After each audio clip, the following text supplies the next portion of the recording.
Oi, gente, como vocês estão? Sou eu de novo. Andei meio sumido do YouTube e das redes sociais, já que todos nós merecemos um descanso depois daquele Enem que a gente nem precisa de lembrar. Mas, em compensação, tô preparando muita coisa boa pra 2019 com uns materiais incríveis. Fica atento aí que vai surgir muita coisa boa. Enfim, como o título desse vídeo diz, o Enem vai mudar e eu não poderia deixar de dar o meu parecer aqui sobre a grande notícia do segundo maior vestibular do mundo, o queridíssimo Enem, e anunciou algumas possíveis atualizações para o vestibular no ano de 2020, ou seja, quando mudar os gestores do INEP. Bom, mas o que está acontecendo, né? A Maria Inês Fini, que muitos odeiam e outros adoram, é a professora e presidenta do INEP, que é a autarquia responsável pela elaboração do Enem, deu uma entrevista para uma revista falando sobre algumas possíveis mudanças para a elaboração da prova a partir do ano de 2020. Além de também comentar sobre a prova desse ano, principalmente sobre as questões polêmicas que vieram aí, sobre os contextos ideológicos específicos criticados pelo futuro presidente do país, e inclusive ela, que é a própria presidente do INEP, colocou a prova do Enem 2018 como uma prova massacrante. Ou seja, se ela falou isso, quem somos nós para discordar, né? Mas o que chamou a atenção mesmo na entrevista foram as possíveis mudanças para o ano de 2020 que a professora anunciou à revista, e lembrando que é só para a próxima década, ou seja, o Enem de 2019 provavelmente já deve ter começado a ser elaborado pelas instituições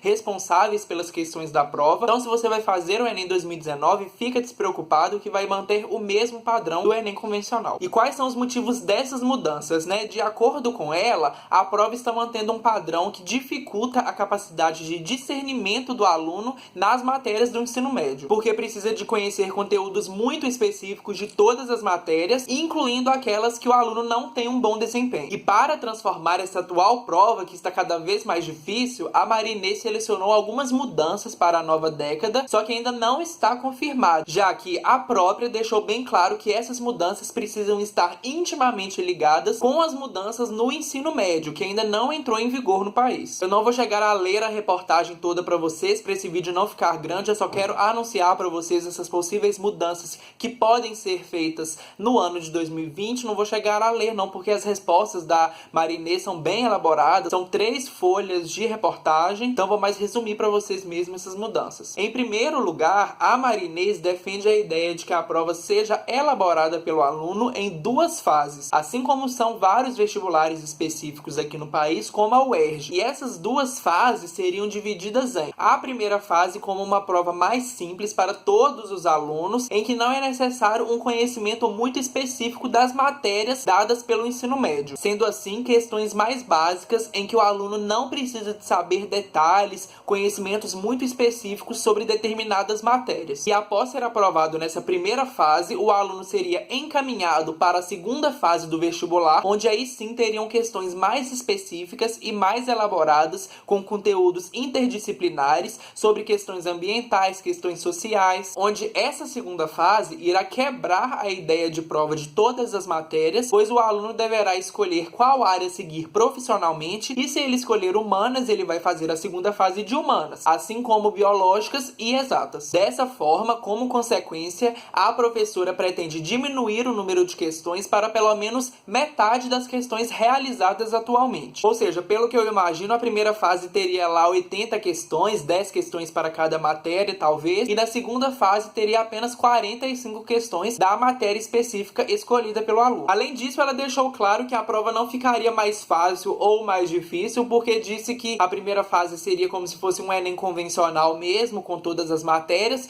e para o aluno que deseja prestar o vestibular para entrar na faculdade, aí sim teria a segunda fase do Enem, justamente com as matérias específicas do curso que ele irá prestar. Agora sim, não dá pra gente saber 2 anos antes da elaboração dessa possível prova se vai ser uma coisa boa ou ruim para os alunos. A gente precisa de primeiro testar essa prova para saber. Particularmente, lendo a entrevista e imaginando como seria essa prova, acho que poderia sim trazer alguns malefícios para o aluno que irá prestar esse vestibular para entrar na faculdade. Pois, como a própria Maria Inês disse, essa segunda fase da prova será muito específica, ou seja, aumentaria muito o grau de dificuldade das questões, e a gente sabe que quanto maior o grau de dificuldade das questões, menor é a tendência desses alunos conseguirem uma vaga na faculdade. Já que a gente tem que pensar de uma maneira geral, não pensar só na gente, mas imaginar as pessoas que estudam em escolas públicas como é a educação do Brasil atualmente. Porém, essa minha opinião não é tão direcionada para os malefícios da prova, talvez ela seja mais centralizada, pois eu gosto sim da ideia do Enem testar a possibilidade de ter uma fase específica, já que dará a responsabilidade para o aluno de escolher a sua área para seguir profissionalmente a sua carreira, e nós sabemos que o ponto fraco do aluno de humanas é exatas e vice-versa. Não adianta falar que você defende a ideia de que todos os alunos deviam saber tudo de todas as matérias, se você faz parte dos meios gato-pingados que tem facilidade de entender todas as áreas e 90% dos estudantes conhecem as suas aptidões e dificuldades. Mas assim, como eu disse anteriormente, a gente precisaria fazer a prova para saber se valerá a pena ou não essas mudanças, já que precisamos de lembrar às vezes que o INEP faz essas mudanças talvez para realmente beneficiar o aluno em vez de prejudicá-lo. E se acontecer em 2020, provavelmente será uma experiência ainda para saber se o aluno irá gostar ou não, já que o INEP anuncia essas mudanças de acordo com as críticas dos estudantes, e para não perderem essa credibilidade na prova, eles fazem essas mudanças para ajudar. Assim como foi em 2017 com a redação no primeiro dia, exatas e natureza no mesmo dia, e em 2018 com 30 minutos a mais no dia de redação. Lembrando mais uma vez que essas transformações estão sendo apenas pensadas pelos gestores do INEP para 2020, ainda não tem nada confirmado ainda, eles estão apenas pensando, já que, como eu disse, precisa estar ligado com a transformação no ensino médio, que ainda não foi confirmado. Então, se você for fazer o Enem 2019, não precisa de desesperar, que vai ficar no mesmo molde do Enem 2018. Então, a gente tem que estudar muito. Se você gostou do vídeo, não esquece de dar um like nele para me ajudar. Se inscreve aí no canal, que tá vindo muita coisa boa para 2019. Manda aí pros seus amigos que estão desesperados com essas mudanças do INEP, ficaram sabendo e não estão entendendo nada do que tá acontecendo.